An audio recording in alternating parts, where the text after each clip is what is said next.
Hi everyone, and welcome to this Target Jobs webinar. My name is Flora, and I'm Social Media and Student Partnerships Manager here at Target Jobs.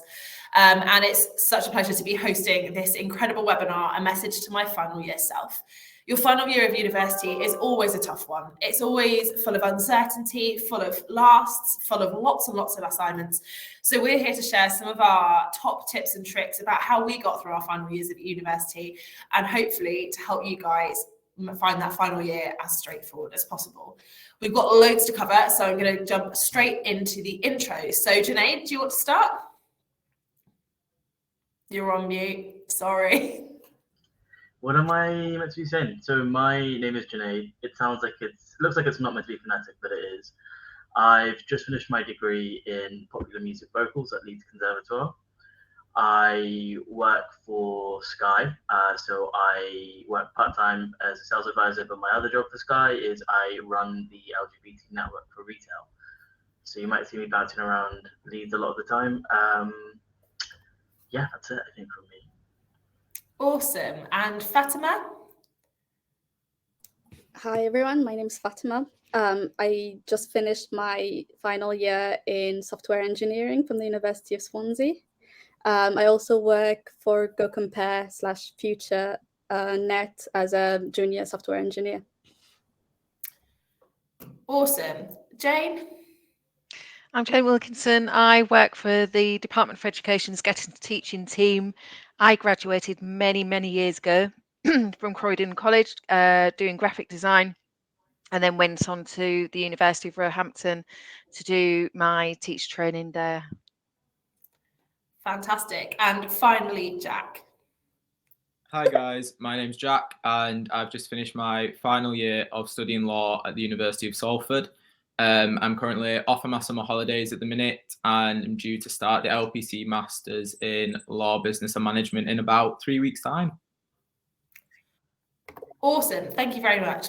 We've also got Amy joining us from Ordnance Survey, but she's having some issues with her internet, so if she pops up, we'll give her an intro, but just so you guys know.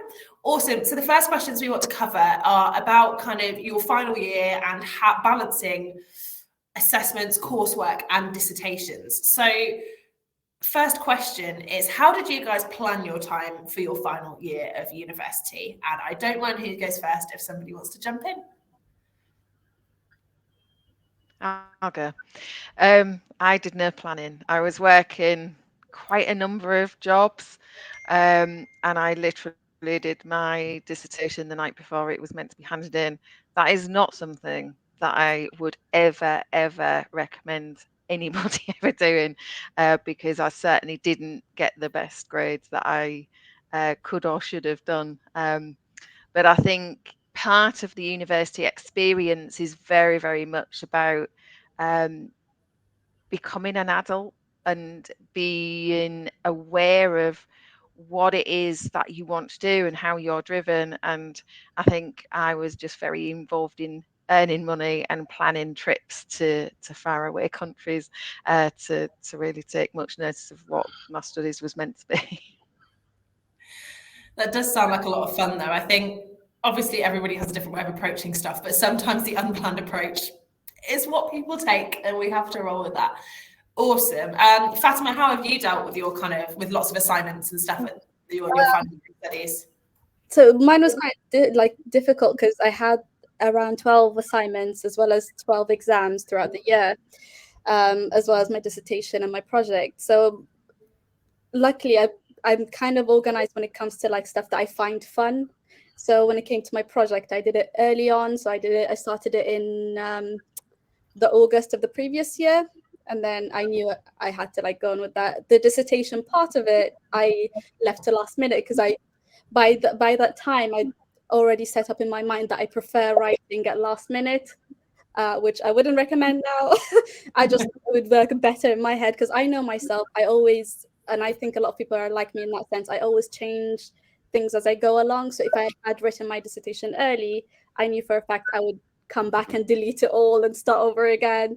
So to me, that made most sense. But yeah, not the best decisions. Yeah. Seem to be getting a little bit of a theme here. Oh, Amy's back. Amazing.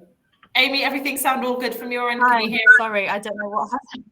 It's all right, don't worry. I've already had to Can you change hear my me? question once today, so happens to the best of us. Do you want to quickly introduce yourself, Amy? So yeah, your job and where you went to Hi. university. Yeah, so I'm Amy. I went to the University of Exeter and did BSc Geography with applied GIS and a professional placement year. Now working at Ordnance Survey on their graduate scheme. Amazing, thank you. So I'll pop to you for this question in a bit, but I'll let you sit with it for a second. So the question we were asking is, when you're looking at final year assessments and assignments and dissertations and stuff like that, how did you plan your time for these? Jack, you might have some really interesting kind of insight on this because you were applying for undergraduate of the year whilst doing your final year assignments, which must have been a bit of a challenge. So was there any tools that you used, anything that you used to help you plan your time? Yeah, definitely. I feel like in your final year, everything can just jump on you all of a sudden, especially with assessments, job applications and whatnot. So for me, I'm an absolute sucker for a planner, calendar, that type style of thing. So just planning the week ahead for me, I just found super beneficial. That way it was a case of like prioritizing certain tasks or just really getting a structure to each day. So certain things are completed, and just by doing that, you can really look at your week ahead in a sense that you can also plan your social life around it as well as also prioritizing your assessments. So I am 100% for planners, planning day to day. I think that's definitely the go-to to juggle a lot of work. Awesome, thank you. Junaid, you must have had a slightly different experience because you did a creative degree. So what was there anything that particularly helped you plan your time? And I guess what are the differences doing a creative degree and those final year assignments versus doing a kind of non-creative degree? Yeah, I think my uni gives you a lot of freedom. So in the first year of my university, it's always split up: a third biology, a third marketing, and a third performance, which I don't think some people expect sometimes. But within the last year of your degree, you can kind of choose to specialize how you want to. So I ended up going for a dissertation, but we still have to submit what's called like a 35-minute original music, which is actually was a nice break from writing a diss, but was also very, very tiring. If I'm being honest, I don't want to sound like I'm copying Jack, but a planner is exactly what you need. I struggle with ADHD, so sometimes I'm using a planner that's in person because when I'm trying to remember what I need to be writing, sometimes physically writing it is better than actually having it on a laptop. But then it comes with the kind of added benefit that if you have ADHD and you're bad with organization, if you forget to bring your planner somewhere, it kind of starts becoming the end of the world. It's still to do with having a planner. I was working pretty much full time because I've been working for Sky as their LGBT retail lead for nearly a year now. And it's also just reaching out for support when you need it and knowing when to step back from things. I think if you are working, because I was working, I'm also going into a law degree, so it's a whole situation. If you need to take a step back from things and one thing needs to stop, for me it was work. I needed to take a break from work for 2 weeks just to recuperate. Do it, and it's good to look back maybe and think that I did that because there's times where I haven't. But honestly, last year of uni, working, applying for law jobs, applying for the LGBT undergraduate of the year, like Jack, the same scheme. It's too much. Planning and taking a break, I guess I would say, and an active break. So whether that be like playing FIFA on your couch or going for a walk, I'd say just don't go on LinkedIn, don't go in Teams, and just look away from your phone for a bit. I think I'd do that. I think that's some really top-notch advice. I think a lot of pressure gets put on you when you go into your final year of university to kind of, it's the final year, you've got to get there and you feel like you're on a roller coaster. And sometimes it's good to just have a moment and be like, and breathe. Like there is a whole year, so it's all good. Amy, is there anything that particularly helped you? Well, I can kind of echo what Jack said. I'm definitely a planner. I like having lists and knowing that I've got everything written down that I need to do. Something that worked for me is just knowing when each deadline was, just having a piece of paper with each deadline and sort of writing it in a timeline worked for me. So having sort of from now until when the end is and writing on the timeline, the different dates, just so I could visualize what was going on in my life and if anything else outside of uni was going on at the same time. but also, yeah, just making time for yourself. It's so easy to get caught up and forget about the rest of life, and you're sort of in a uni bubble, aren't you? And you need to set time aside for yourself. But I'd also mention just making sure that you don't set too much aside each day. I would typically just write lists of things I need to do that day that are just they're not attainable. So just making sure that you have, reasonable goals for that day. Otherwise, it makes you feel rubbish. I think that's a really good point. Is managing other people's expectations is one thing, but I think managing your own expectations of yourself is really important, and making sure that you can kind of keep perspective. And you're right, university is a bubble, and it's making sure that you know that you're in a bubble, and that I always used to call it a storm in a teacup. Like, it doesn't devalue the storm you're in because you're in the middle of that teacup, but there is context outside of university and everything will end up being okay. Just a quick plug, if any of you guys in the audience have any questions, you've got the question tab below. Please pop anything in. Honestly, it can be anything. The advantage of a webinar like this is we're all just here to share some advice and share our own experiences. So please pop that stuff in. Awesome. So our next question is one that I think will be playing on a lot of people's minds right now, and it's about choosing a dissertation topic or choosing a final project topic. Has anybody got any kind of top tips, things they found useful, or I guess lessons they've learned from their own dissertation choosing? I've got one, if that's okay. Go for it. I think I chose something that I thought would be interesting as an abstract concept and I thought would be cool in the music world, but really, I really didn't care about writing it. And it felt like pulling teeth when I was planning it, when I was getting it done. So then I wouldn't advise this, and I'd also do this earlier in your kind of just planning, but I scrapped it about 3 weeks before it was due. And don't do that. No one do that. It's a really bad idea and it's quite stressful. But I'm so grateful that I did. Even now, I've got the mark back from my disc. I was so happy that I swapped it. It was an invaluable piece. Don't write something that you're not interested in because it takes a really long time to write it. And when you're interested in a topic, you'll already have a lot of background knowledge about it, just because within your habitual day-to-day life, you already know like background information about something. Like for me, I was going to write about motivation in music. Was originally going to be what I was going to write about, how people get demotivated in music and how it becomes work more than hobbies and kind of that extreme balance. But I really didn't actually care, if I was being honest, which is not great, but I really didn't care about it. And then I ended up writing about transmasculine singers and how the biological changes affect how they sing. And I cared so much more about that, and I think it really came across. Well, yeah, I think it came across in my test. But yeah, I would recommend doing that. That's really nice to hear that changing your mind isn't necessarily a disaster. I know I stuck with my dissertation topic when, even though I was just didn't believe in it. I believed in it, but I wasn't like in it. And so I'm really glad you had that experience. Jane, I think I had really supportive lecturers as well. Sorry. No, you're fine. I just say I had really supportive lecturers who were, instead of going, don't do that, were kind of like, well, if you think you can do it, see what happens. And I'll help you as much as I can. So that was good as well. I can imagine. That's really lovely to hear. I was going to say, Jane, I guess from your perspective, you're talking to a lot of different students or graduates even that are kind of coming into teaching. I guess, is there anything that's come across in your discussions with these students and graduates about dissertation choices and any key kind of themes that come out of those conversations? I think a lot of people really panic about having done the correct or the right type of dissertation that will allow them to go into teaching, and ultimately it seldom really matters, because it's, as a teacher, you're not selling your dissertation topic as such, but actually self and your transferable skills and your ability to communicate your ideas and concepts sufficiently so that a range of people are going to be able to understand what it is that you're trying to put across to people.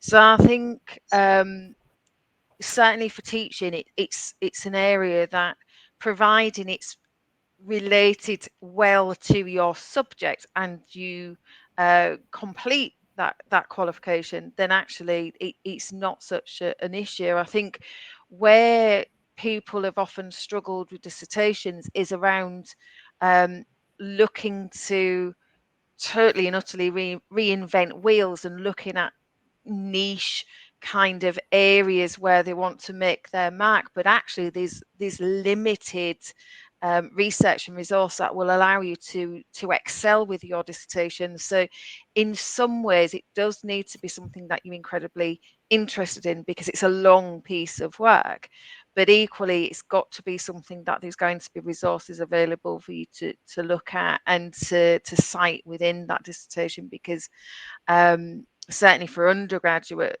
study, you are referencing those who have gone before you, rather than you being the showboater in this kind of scenario. So I think that's really important, and I think that's where people are often most successful, and are not creating, you know, huge weights to carry around on their shoulders. That makes a lot of sense. And it's really nice hearing from somebody that's kind of seen it on both sides of the, I guess, the equation as it was. So that's really cool. Has anybody else got anything they'd like to add on this one? Yeah, actually I do. So as I said, I began my project planning in August of the previous year. One of the things that I found very valuable was that I consulted a few people on a few ideas I had. One of the main things I went through is I really wanted to create something that would push my branding, as it may be like, I really wanted to do something that would add to the sustainability of like the world and like tech world in general. So I wanted to create something that would fall under the umbrella, wherever that may be. I consulted people outside of the field, people at work, my mentors in uni and at work, my family, even my friends, just to get like a variety of like opinions. And then I went with what I thought was best in the end. One of the reasons why I was able to like leave it till last minute, as it maybe, is because I was actually quite passionate about the topic. And as I went through, I knew exactly what I would say at each part of the dissertation. So I would write like little headlines of what I would want to talk about next and how this would affect the overall, you know, scheme of what I wanted to create. So that was one of the main reasons why I didn't really mind leaving it so late on, because I kind of had a plan, and it really helped having that support of like different people around you, because you get like varied ideas you wouldn't even think about. Like I had a family member ask me, oh, how did you consider like parking and so on when it came to doing my project? So, and it's like, yeah, it's different opinions. It really is valuable. It's quite easy to kind of think that you're in this alone, because it's part of your legacy, as it kind of, that this is your final message in university. So you kind of want it to be like something that stands out. So you pick something that, you know, you bite off more than you can chew, but it's best always to choose something that you're interested in and actually have a passion in than anything else. Absolutely. And I think that argument about prior planning and getting yourself set up to give you the time to source those other opinions, because somebody could say something that completely changes the way you look at your dissertation, and it's nice to have a bit of breathing space to be able to use that feedback rather than that feedback completely derailing you. Yeah. Jack, Amy, anything that came out of your dissertations and any advice you kind of want to pass on from that? Yeah, I mean, I had a few hurdles with mine because I was doing mine during COVID, and as a geographer, you kind of want to do field work and, you know, primary data, and none of that was allowed. So we had to all scrap what our plans were and think of something very last minute. So, you know, being adaptable, and you may have an idea, but it doesn't matter if it changes. Like you said, Jane, you're not trying to reinvent the wheel. You're just adding a little bit more information about that area of study. I think I was trying too hard to, you know, have this breakthrough dissertation that was going to change the world. And it's not that. You just need to do it and be confident that, you know, even if it does change, it'll be what you want it. It'll be good. Definitely. Anything to add to that, Jack?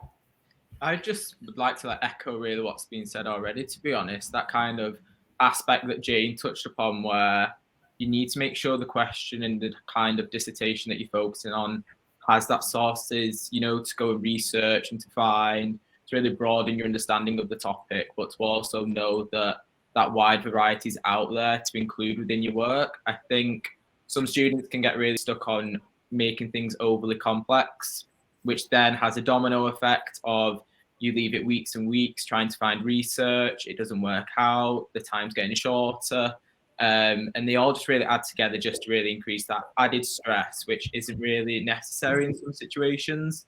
And just to say what Junaid said as well, really, the fact that if you enjoy the topic you pick, if you're interested in it, or if it's something you want to learn more about, I think they're really 3 good starting points to get you kind of on that track of writing something great, to be honest. Yeah. All that sounds great, and I wish I'd heard all of this before I chose my dissertation, because I think I would have had a much better experience of it. So we're going to move on to the kind of process of applying for jobs, and I know I think everybody here, you're all going to have gone through some very different post-graduation plans and very different experiences of different recruitment cycles. But I'd be really kind of curious to hear when you guys all started kind of thinking about applying for jobs. Had you been thinking about your graduate job from the beginning of university? Was it a last minute thing? Were you like me, where you spent 2 years not doing anything to do with a graduate job before getting a graduate job? I'd be really curious to hear. And as ever, I don't mind who goes first.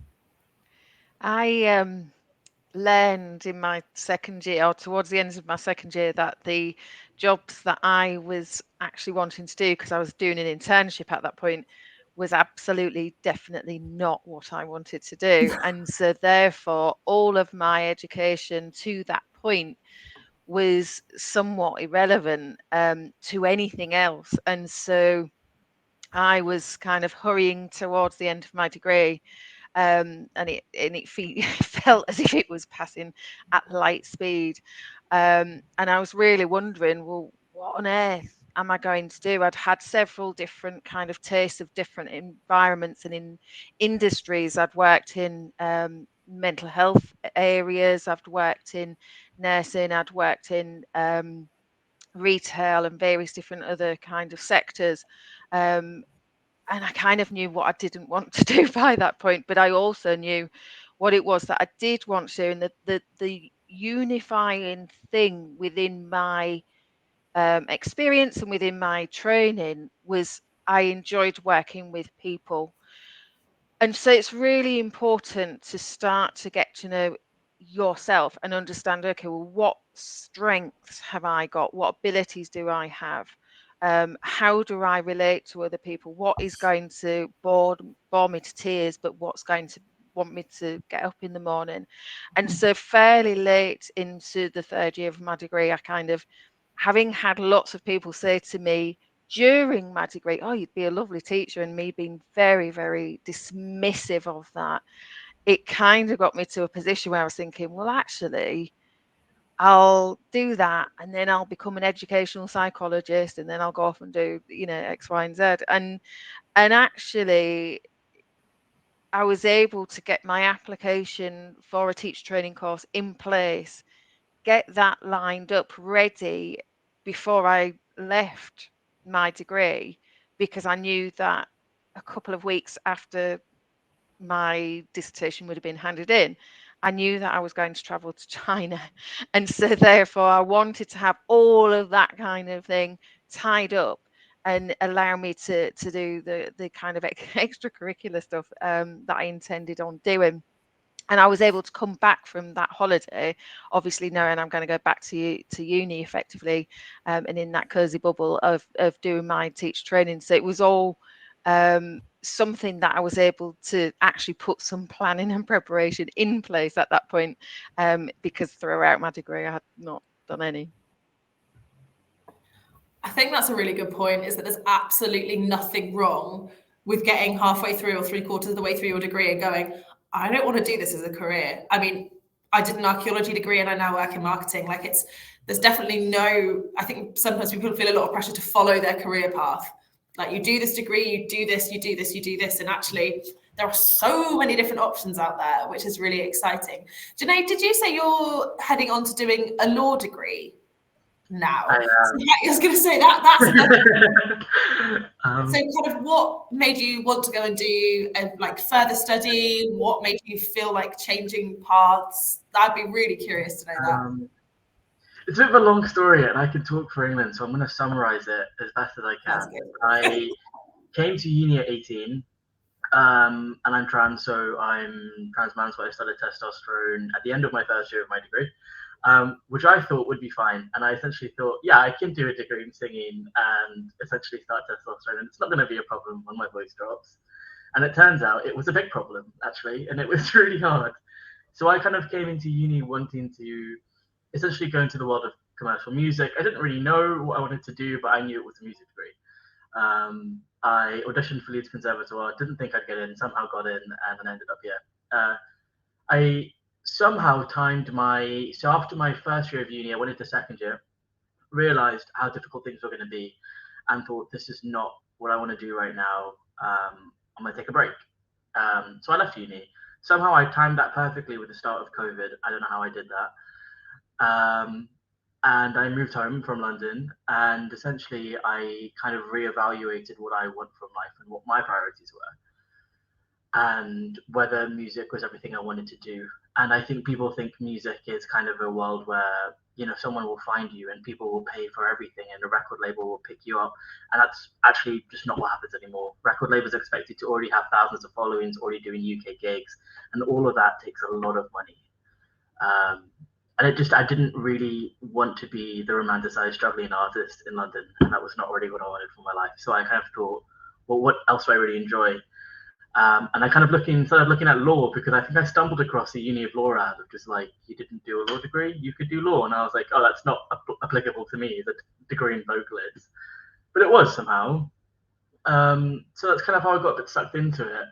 I got pressured actually to apply for Clifford Chance's LGBT Undergraduate of the Year award by my friend, not by Bryony, and I don't want to specify that. I was about to say Bridie's hiding in the background, probably being like, "Was this me? Was this me?" Not by Bryony, by a friend. And I applied, and I somehow got through to be a finalist, which is where I think I might have bumped into Jack in Canary Wharf somewhere. And that kind of sparked it in me that I actually really want to go into law. And I think it's kind of cool. And I think it's kind of weird if, 5 years from now, I'm a lawyer somewhere, hopefully at Clifford Chance if they're watching. And I did a music degree, and alongside that, I've kind of wanted to get my foot in the door. Having a degree that maybe isn't from the most standoffish uni, or maybe is the most flashy name, means sometimes you do just have to work a little bit harder. So I thought, okay, I've worked at Apple on my year out, just in retail. I'll work in Sky Retail. And from my job at Sky Retail, I've somehow become the head of one of the largest LGBT networks in the country. I manage it for England, Scotland, and Wales, which is really crazy.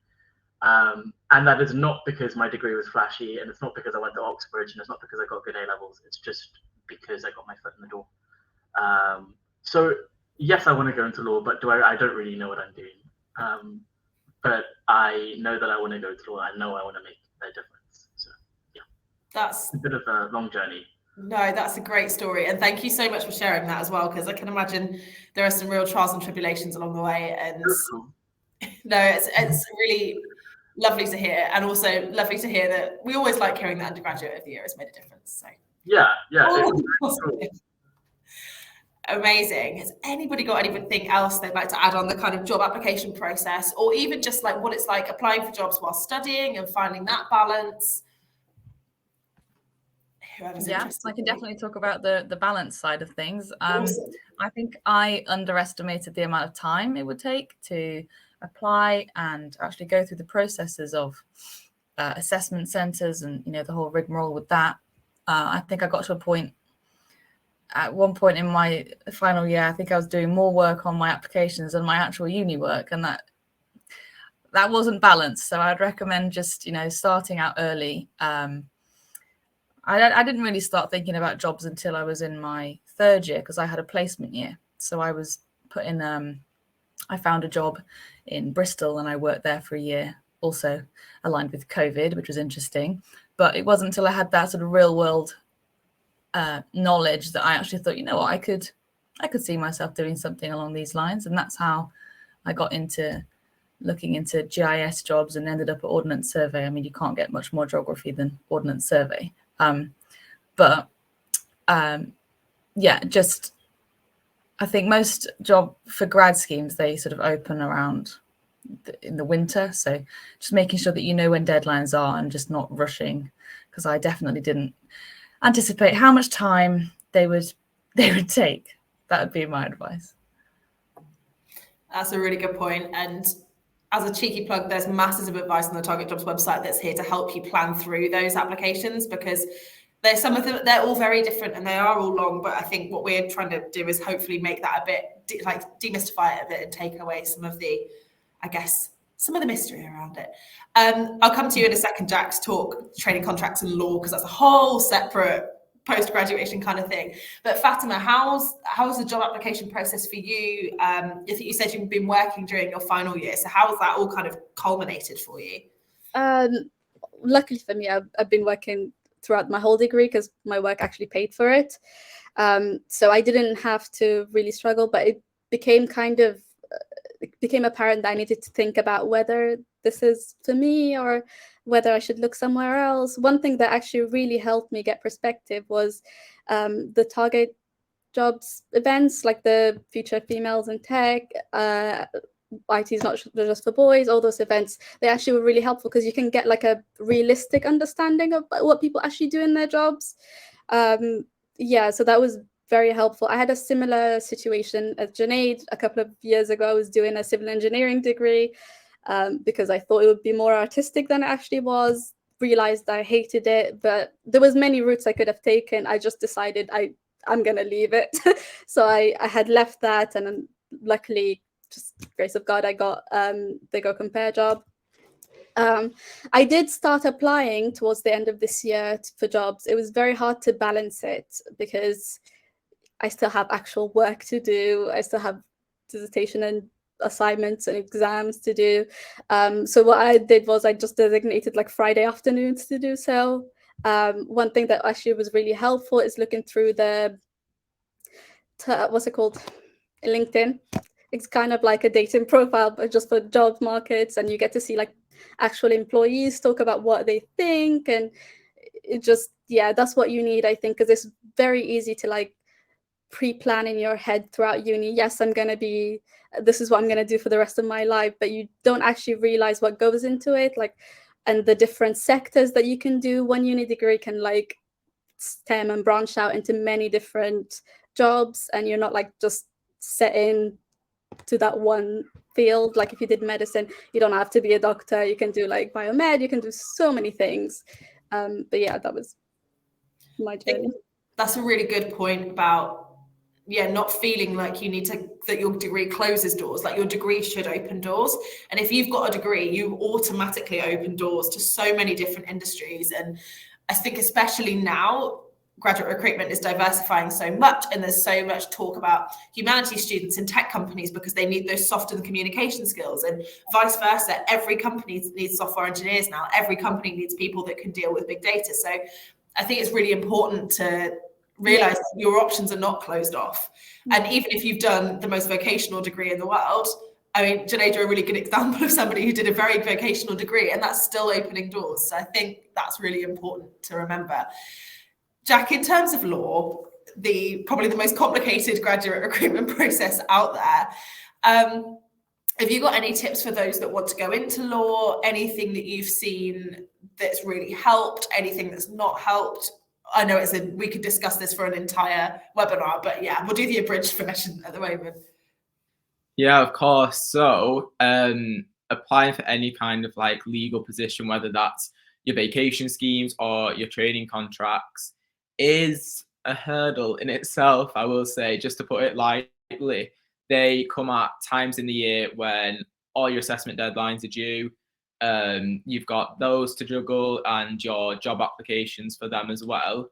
Before I go into the nitty-gritty part of it all, I would just like to say anyone from a non-Russell Group university or any kind of different minority background, do not see it as a limiting factor. I did that myself. So I studied at the University of Salford, and seeing how fierce the competition is for vacation scheme places and training contract places, you really kick yourself before you've even begun. So I began to think like, I don't have much of a chance. There's so many more people ahead of me at different institutions that are more prestige and all these different questions going around. And please don't think like that. For me, that kind of puts you on a back burner for a bit to really start getting into it. So I think if you can just pull away from that and focus on the application and not think of the other people that you're up against, is a good place to start. And starting with the application cycle itself, balance your time is my best tip. Plan an hour a night. If you can slot that into your timetable somewhere, I think really having focus on your applications just a small part of the day, it builds up. An hour might not seem a lot in the day, but in a week, that's what, 7 hours. And not to put any pressure on anyone, but that's how much time it really takes to get these applications spot on, to really focus on them. And the cycle doesn't stop there. There's psychometric exams, assessment days, all the other bits that are involved as well. But I just think if you can really focus on it and just put that little bit of time each week, it does build up. And I would say something that really helped me, if there's any law students watching at the minute, would be the mentoring scheme, Growth Mentoring, which have been fantastic. So they partner you up with a trainee solicitor in a law firm. So you kind of fill in your application and they kind of match you to someone from different, like the same kind of background, if that makes sense. So you've got some kind of good topics to speak about to begin with, and then they can help you with tips, tricks, advice, anything legal related. But LinkedIn as well, like Fatima said, is such a fantastic platform. Don't be fearful of reaching out and messaging people. I think for me, it's just opened so many doors as well. I had a fantastic mentor, Nathan, who works at Allen & Overy, and he has just been absolutely amazing this past year. We used to do calls every 5 weeks on Teams, just talking about how I can better my writing skills and things like that. And I just think a mentor is so beneficial for law students and for any degree discipline, really. I think it's a great way to start. I think that is, in such a short period of time, I don't think you could have given any information any better than that. I think the one thing that's come out of all of this is that applying for jobs is something that you do need to plan into your schedule, and it's something that you really need to think about, but remembering that you don't need to follow a certain path and that life could take you in many directions. You could have been doing your degree during COVID, something could have completely changed in your life, and it's about making sure that you keep as many doors open as possible. And also, talking to people, networking, talking to people, getting an understanding for what different organizations are like.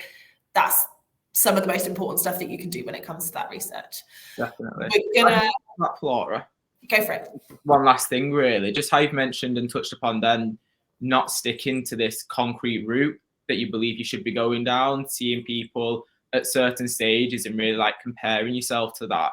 I think if students just take a step back and focus on their own route. So just back to law again, it's quite a structured process in the sense that students think they need to do a vacation scheme, and then once you've got the vacation scheme, then you'll get a training contract, and that's how it works. But from my experience, I haven't done a vacation scheme, but what I have done is a number of different extracurricular activities throughout my 3 years at university, which have ultimately enabled me to get a training contract. So again, that's a different route to go down. You don't have to stick by this solid foundation that's kind of built into your head from the start. I think that's a really good standpoint just to take, and just to look at different avenues and different ways to go down it, really. Just because you're going into an industry with a traditional-ish application route doesn't mean that you have to follow that route. I think I'm going to jump into some questions early, and then I've got a couple of our planned questions that we'll use to round up at the end. So we've got a question from Saber. I hope I've pronounced your name correctly. How did you manage extracurricular activities with schoolwork, for instance, sports leagues, participation and stuff like that? I'm going to jump in and give my answer first, because I did a degree in student union with a degree in archaeology on the side and did not balance it particularly well. The one thing I would say is, I think much like, I can't remember who pulled up on this earlier about I think it was Janae pulling up about giving yourself time off. doing all the extracurricular youth things at uni is so important, and it gives you a really rounded experience. But it's also important to remember that you're there to get a degree. On the other side of that, I wouldn't be in the career I'm in if I hadn't done all the extracurricular stuff I'd done at uni. So student radio, being involved, I was a sabbatical officer for 2 years. All of that stuff is the reason that I'm where I am in my career now. So it's definitely, make sure that you're balancing your extracurricular activities. And to be honest, if you're struggling to keep up with your university work, they're probably the first thing to drop. But don't devalue the impact that they can have on your career, because they can be they can give you some of the most unique experiences out there, and they're really, really important. But I don't know if anybody else has got any experience of managing extracurriculars and keeping the balance, because I definitely failed at that. I think as you can imagine, towards the end of my degree, I think I was just wanted it to be done, and really kind of having an interest in, and it sounds bad to say, having an interest in wanting to be a musician or going into music, I didn't really care about at that point. But I still have to get a degree because it's a degree, even though it might be in various topics, still opens doors for you and still does stuff. You do have to prioritize that, unfortunately. It's kind of like a bite the bullet situation. But again, agreeing with Flora, I wouldn't be where I was in my career if I didn't do extracurricular activities, because I got my job as a retail lead for the UK through just doing more work than I needed to at work, which I wouldn't recommend. But if you love something and you really enjoy doing it, it is a good break for you. So if you go to netball or you go to running club and you kind of hate it and you don't enjoy it, but you think it's good for your health and it doesn't really make you feel better and you don't have time, just drop it. Yeah. But if you do like doing stuff in EDI, or you do like going out running and you think that really helps you and helps you recover and go back into finishing your degree, it should be the last thing to drop. And it's difficult. It is difficult. But just communicate with yourself about your expectations of what you want to do that day and whether it's actually viable for you to do them. And communicate with your uni. Nearly every uni I know has, a good welfare team that will be there. Maybe they can't extend your deadlines, they can't really change anything, but they can definitely help. They can definitely listen, and that's a massive starting point. I'm going to move on to Dean's question, because I think this is quite an interesting one. And this might be one for you, Jane, on the recruitment side of things. Is that Nadine says older students still have jitters, being mindful of kind of being older and that they might be overlooked in the job industry. How could you overcome this perception?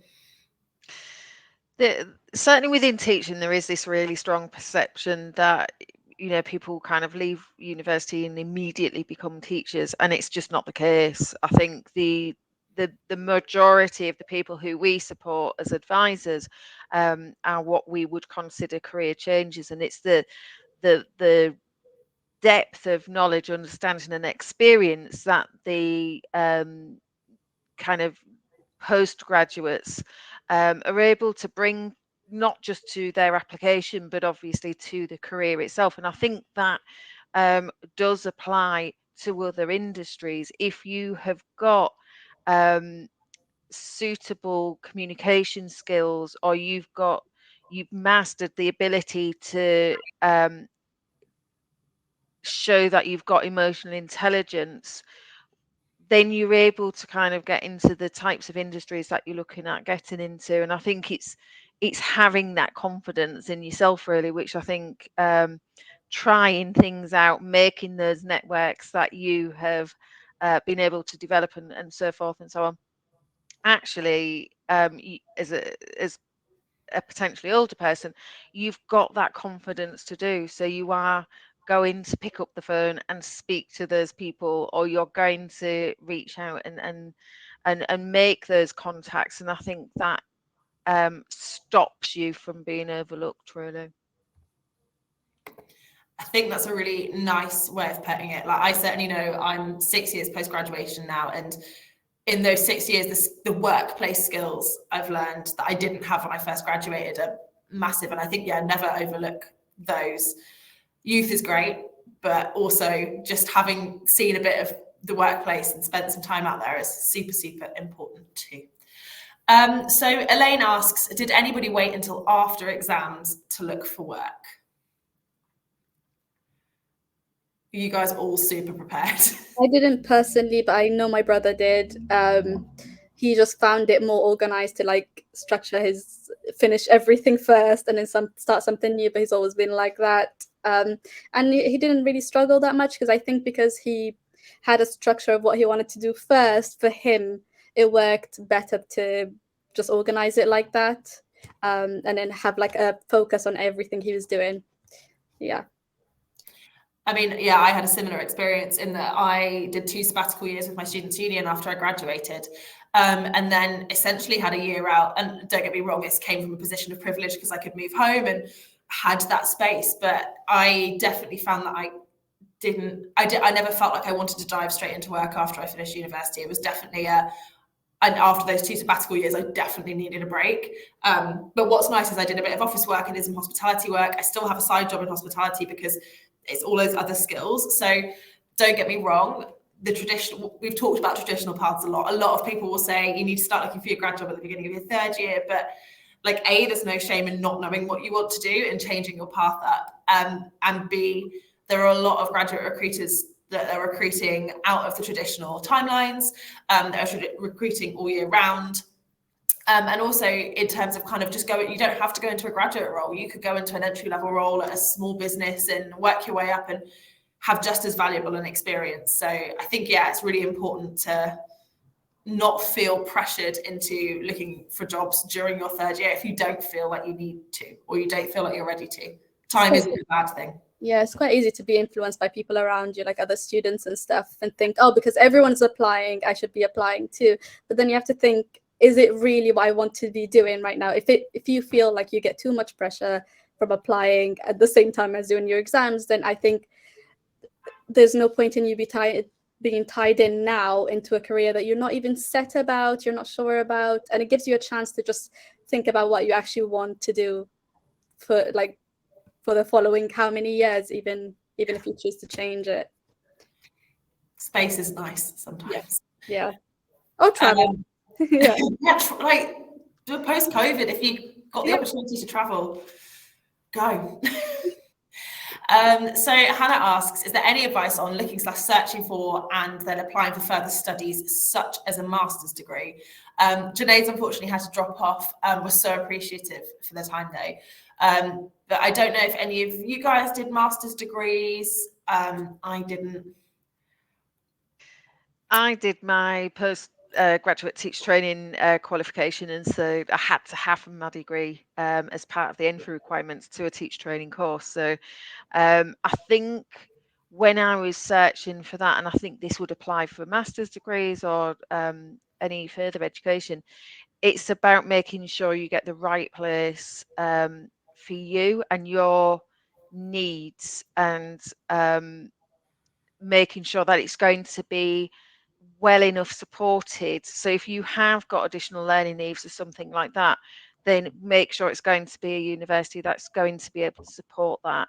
Or if you have struggled through COVID with your mental health, then yes, make sure there's going to be sufficient mental health services within that provision to allow you to be able to complete that training or that qualification.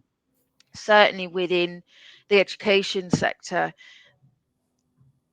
there is right and wrong universities or schools for you as an individual, and that will apply for master's degrees as well. So it's about finding the best place for you, not necessarily the best considered university for the subjects in which you're hoping to find work in, but actually where are you going to thrive and where are you going to get the best possible education that you can get on a personal level.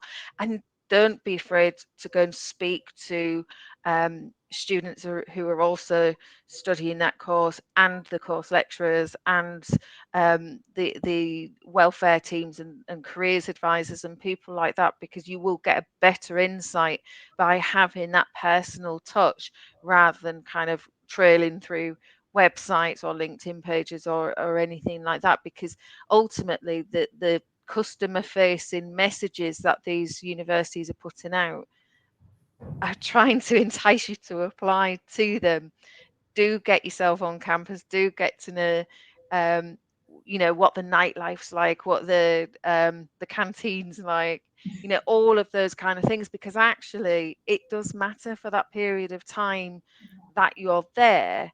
That's kind of your universe and your world, and so therefore getting the right place is absolute the most important and vital thing. I think you can probably take that advice across the board as well, especially, I hate to bring it up, with the cost of living crisis.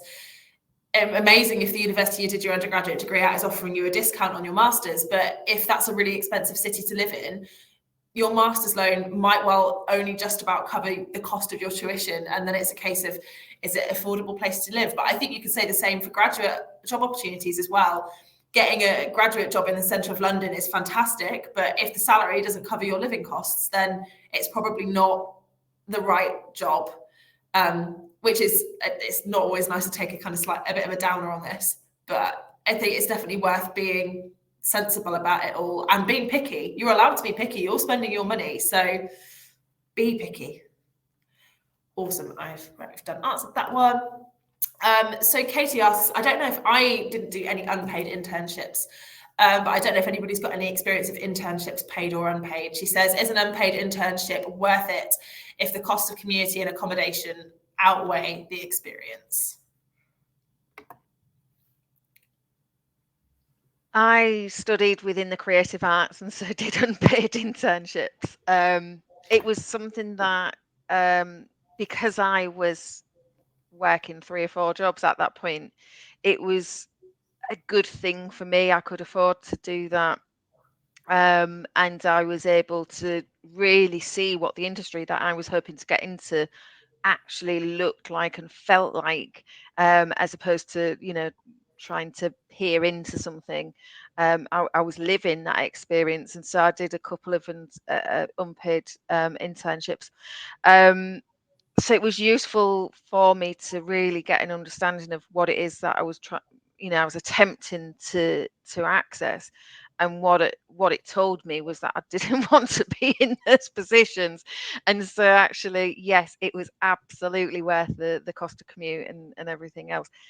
That was during the time that I was doing my study, and it wasn't postgraduate. I think when you talk in postgraduate, I think things change somewhat. You are no longer getting that student maintenance loan, which as little as it is, it's actually an income.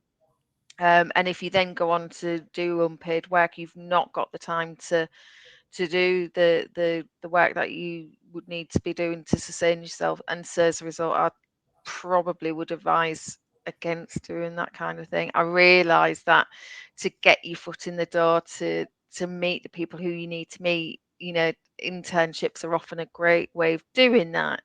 But I think you've got to be realistic. You've got to be able to keep a roof over your head, and you've got to be able to feed yourself. And I think that's probably more important, because there's certainly other ways that you can showcase your skills and abilities to those prospective employers than doing a job that they're not going to actually take any care of your value. If they're saying, oh yeah, come and work for us for nothing, then they are not valuing you in the first place, and so therefore probably not worth that connection. I think it's a really good point, is that you do provide value, and if it's one thing doing unpaid work experience, shadowing people and stuff like that, those are incredible opportunities. It is a very different thing to be doing work for an organization and them not paying you for it. I think it's going to be a different situation for everybody, because everybody's going to have a different capacity to take on unpaid work. But I think especially in today's market, I definitely always raise eyebrows when I see an unpaid internship. I'm like, if you can't afford to pay them, then you shouldn't be doing the work in the first place. But it's a very personal thing. We'll go to one more student question, and then I've got one more to round us out. We've got about 5 minutes left. So Anna asks, during my studies, I have accumulated a considerable amount of knowledge and new skills. How do I overcome the fear of either having to put them to use straight away or losing touch with them through a type of employment that's quite irrelevant? Amy, are you able to talk about going into a role that kind of directly uses your degree skills? Yeah, because that's, I suppose we've talked a lot about alternative routes, but actually you've kind of gone on a fairly straight line. Yeah, I mean, for me, my placement year really solidified what I wanted to do in terms of after uni. So that's why I started applying. For me, the skills that I use at Ordnance Survey are quite niche, and they're quite technical and things that I've learned at uni. So I think for me, honestly, if I'd had a break from this sort of line of work, I may have fallen behind on some of the technical aspects of the work. So it's quite nice that I've been able to put to use the things that I have been learning at uni into my, actual job now. But there's always room to refresh your memory on these things. There's people that have joined the grad scheme who have had a break that I'm working with now who, you're able to do courses online to catch up. And it's never a bad thing to have a break, I don't think. But for me, it has been a very sort of straight line from using the skills at uni to now using them in the job. Is it similar for you, Fatima, in another kind of in a technical kind of area as well? Would you feel like taking a break would put you on the back foot, or do you think it's not necessarily a bad thing? It depends on how long the break is. Personally, I don't think it would have been great for me to take a break. One, because technologies change every single day. There's always a new skill to learn, and putting yourself in a position where you forget like the background knowledge or background skills that you learned would mean that you're like in essence you're 2 steps behind, as opposed to being 1 step behind and having to learn with everyone else. You're having to relearn some stuff, and then and readapting as well, because you forget how to be in that environment around people who speak your language, and so I wouldn't have benefited from a break myself, no. Does anybody kind of feel differently about that, in that it's not a bad thing to lose touch with your degree skills? I know I do, but I've talked a lot, so. I just kind of wanted to add, just to any students who are obviously going to be finishing uni, not to kind of put this pressure on yourself to think that employers are expecting you to be the perfect employee. They know 3 years of uni is this whole educational time, building up all this knowledge and skills, which can feel quite overwhelming at times. But I think when you apply for a graduate role, a non-graduate role, any job after university, you're then starting a new stage of your career where you then continue to learn those skills and build upon them. So employers don't look at you and think, this is an application from a graduate, this is a perfect employee, they're going to know everything off the bat, like here, just flicking information at them and stuff. Your job is then also a learning curve. And I think if you can get into that mindset and think when you submit applications that employers also know that as well, it's when you start to get a bit more comfortable with discussing the skills you've learned, discussing how you can develop them, and just really feeling more comfortable with what information you've gathered over the next 3 years, and to see the next stage of your route, of your path, as a kind of stepping stone to the next step up and the next step up after that. So just don't be too hard on yourself on trying to have this like perfect employee image, is just something I would say. I think that's really, really relevant. And I think that's really important to recognise, is that you're not going to be perfect when you graduate university. Right, we've got 1 minute left. We're going to rattle through in the quickest answer possible. What is the one piece of advice you'd give your final year self? I'll go first. I'd just say make time for yourself and try and get out that uni bubble. Love that. Short and sweet. That's what we need. I would say try not to feel guilty with the amount of work you've done. I used to get stuck in traps of thinking I've not done enough, and then your social life would go in a rumble and things. So like Amy said, make time for yourself and don't feel guilty in the amount of work you've done, because you've definitely done enough. Awesome. Don't get overwhelmed by bad grades. Don't put yourself down by one bad grade, because you have to think of the bigger picture. It doesn't really matter in the grand scheme of things. Yeah, that was my biggest issue. Awesome. Jane? Don't be afraid to take some time out. So you don't have to rush into your career straight away. Try lots of different things. You've got a long working life. You don't have to get it right straight away, and actually finding the best place for you is useful. Amazing. Mine would be enjoy yourself. University only really happens once in your life. You only get to be an undergraduate once. So enjoy it, because you don't get those years back, and hopefully they'll be the best years of your life. Anyway, that's it from us. If you're interested in more Target Jobs webinars, then head to our website, targetjobs.co.uk, and then click on the events button and you'll see them all listed there. Thank you so much to all of our panelists for their time this afternoon. This has been such a wonderful webinar to be part of. We're so appreciative for all your input.